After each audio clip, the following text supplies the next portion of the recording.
విద్యార్థులందరికీ మేము తెలియజేసింది ఒకటే, పోలీసులందరూ కూడా వాళ్ళు చేసే ఈ త్యాగం ఈరోజు రేపు భవిష్యత్ తరాలకు అది మేలు కలుగజేస్తుందని, పోలీసుల్లో మంచి చెడు అన్నీ ఉంటాయని, పోలీసులందరినీ కూడా తమ కుటుంబ సభ్యులుగా చూడాలని విద్యార్థులకు తెలియజేయడం జరిగింది.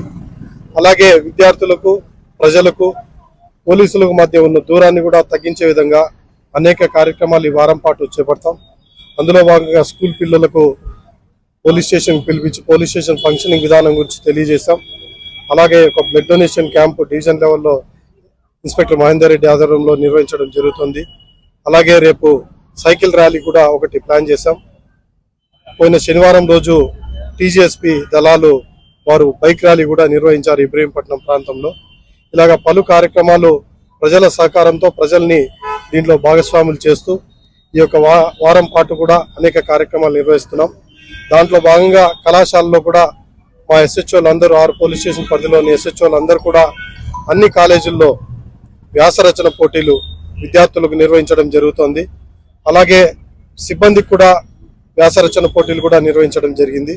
ఈ వారం రోజులు జరిగే కార్యక్రమాలన్నీ నిజమైన నివాళిగా ఉండాలని ఇబ్రహీంపట్నం డివిజన్ పోలీసులందరూ కూడా